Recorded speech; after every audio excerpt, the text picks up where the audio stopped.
Hello दोस्तों, welcome to my YouTube channel. Hello students, मैं शिवम मिश्रा। आज आपको गणित के नंबर सिस्टम के बारे में हमने जो पहले पढ़ा था उसके बारे में कुछ और सीखेंगे आगे। तो आज हम दो टॉपिक के बारे में पढ़ेंगे जिससे वीडियो बहुत ज़्यादा लंबा ना हो। एक है परिमेय संख्या, दूसरा पूर्ण वर्ग संख्याएं। तो सबसे पहले परिमेय संख्याओं के बारे में कुछ हम जान लेते हैं। हम आज परिमेय संख्याओं के बारे में सब चीज़ें आज सीख लेंगे हम, इसमें कुछ भी नहीं बचेगा। तो परिमेय संख्याएं पहली बात तो होती क्या है। सबसे पहले परिमेय संख्याओं की डिफिनेशन अगर लिखना हो तो ऐसी संख्याएं आप लोग लिख लीजिएगा, ऐसी संख्याएं जिन्हें हम P/Q के रूप में लिख सकें, P/Q के रूप में लिख सकें। ये पहली लाइन हो गई, ऐसी संख्याएं जिन्हें हम P/Q के रूप में लिख सकें। और दूसरा जो होता है वो होता है जहां P और Q क्या हो, पूर्ण संख्याएं हों।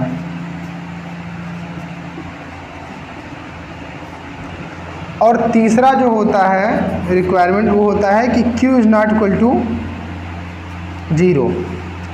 तो ये तीन लाइनें हैं हमें परिमेय संख्या में सीखने लायक, क्या कि ऐसी संख्या, ऐसी सभी संख्या जिन्हें हम P/Q के रूप में लिख सकें और P और Q क्या हो, पूर्ण संख्या हो, लेकिन जो Q है वो शून्य न हो। तो एक बार और कंफर्म कर लीजिएगा कि पूर्ण संख्याएं वे संख्याएं हैं जिन्हें हम P/Q के रूप में लिख सकें और जहां P और Q पूर्ण संख्या है लेकिन Q 0 नहीं होगा। ये तीन लाइनें आपको याद कर लेनी है, परिमेय संख्या की यही डिफिनेशन है।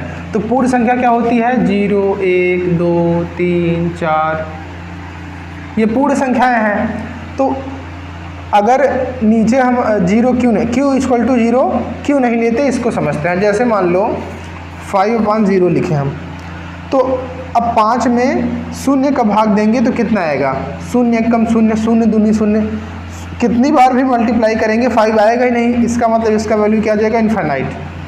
तो कोई संख्या प्राप्त ही नहीं होगी, इसलिए नीचे शून्य नहीं होना चाहिए। ठीक है, तो इसको आप लोग नोट कर लीजिए या समझ लीजिए इसको ऐसे ही कि ऐसी सभी संख्याएं जिनको P/Q के रूप में लिख सकें और जिसमें P और Q क्या हो, पूर्ण संख्या हो लेकिन Q शून्य ना हो, उन्हें हम परिमेय संख्या कहते हैं। जैसे ये क्या है, एक परिमेय संख्या है। ये क्या है, एक परिमेय संख्या है, बताइए इसमें से कौन कौन सा परिमेय है आप लोग बताएंगे। 0, 1 कमेंट करिएगा सब लोग, उसके बाद मैं आंसर भी बता रहा हूँ।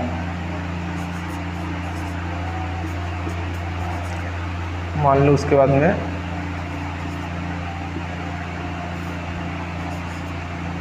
ये इसमें से कौन कौन सा परिमेय है। देखो यहाँ ये P/Q के रूप में पहले से ही है और ये भी पूर्ण संख्या है, ये भी पूर्ण संख्या है, इसका मतलब ये परिमेय संख्या है। अब ये भी P/Q के रूप में है लेकिन क्या ये पूर्ण संख्या है, करड़ी 3 नहीं है, तो इसका मतलब ये परिमेय संख्या नहीं है।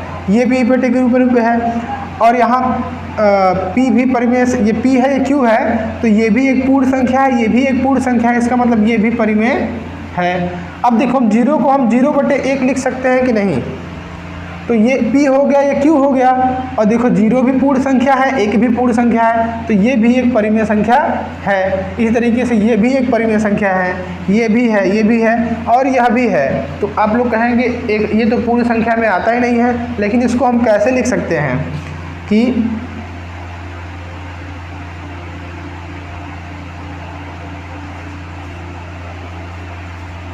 इस तरीके से ये एक परिमेय संख्या हो जाएगा।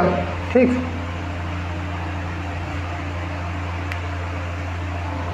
इसके आगे देखते हैं। तो परिमेय संख्या का ही छोटा सा कॉन्सेप्ट था, ये आपने समझ लिया।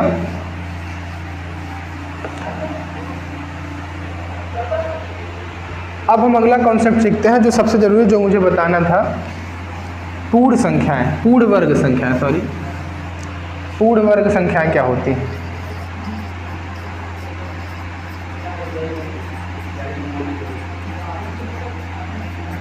ये बहुत ज़रूरी ही कॉन्सेप्ट है, इसको आप लोग ध्यान से देखिएगा। पूर्ण वर्ग संख्या वो संख्या हो जो किसी संख्या का वर्ग हो, जैसे कि 1, 1 का वर्ग 1, 2 का वर्ग 4, इस तरीके से 3 का 9, 16, 25, 36, ये सभी संख्याएं क्या हैं? पूर्ण वर्ग हैं। 100, 10,000, ये सभी संख्याएं पूर्ण वर्ग संख्या हैं। तो पूर्ण वर्ग क्या होता है? ऐसी संख्याएं जो किसी संख्या का वर्ग हो, उन्हें पूर्ण वर्ग कहते हैं। ये तो एग्जाम्स में क्वेश्चंस ऐसे नहीं पूछेगा। एग्जाम में क्वेश्चन ऐसे पूछेगा कि 4 ऑप्शन दे देगा, उसमें पूछेगा कौन सी संख्या पूर्ण वर्ग संख्या है। जैसे कि ये है,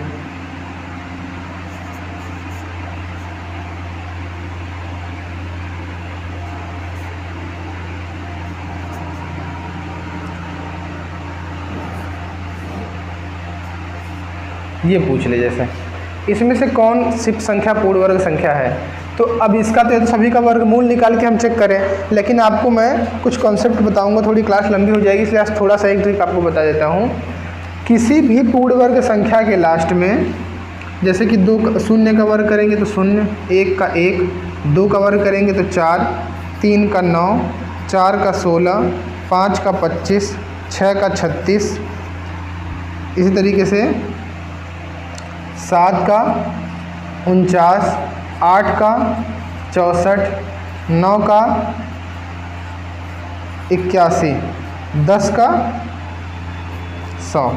तो हम 1 से 10 तक करके देख लिए, तो जो इकाई अंक आ रहा है 1, 4, 9, 1, 4, 6, 1, 4, 5, 6, 9, इसके अलावा कोई संख्या नहीं आ रही होगी। 2, 3, 7, 8, देख लो और कुछ आ रहा है? 1, 2, 3, 9, 6, 5 है और 0 है। ठीक, तो ये इतनी संख्याएं हैं जो किसी भी पूर्ण वर्ग के लास्ट में आती हैं, यानी इकाई पे आती हैं। तो किसी भी पूर्ण वर्ग संख्या के इकाई अंक में इनके अलावा कुछ भी नहीं होगा। तो देखो यहाँ सीधे से पता चल गया कि ये पूर्ण वर्ग नहीं है, ये पूर्ण वर्ग नहीं है। अब बात आई इन तीनों में देखने की। तो एक आपको और ध्यान देना है, अगर लास्ट में 0 है तो या तो वो 2 बार होगा, या तो 4 बार होगा, या 6 बार होगा। तो यहाँ पर 1 बार है, तो ये भी पूर्ण वर्ग नहीं है। और ये 56 है, इसको देख लो आराम से, किसी का वर्ग ही नहीं है, तो ये भी नहीं है और ये पूर्ण वर्ग हो गया। तब आप लोग कमेंट करके बताइएगा कि ये किस। Like the video, so subscribe and share. Thank you so much.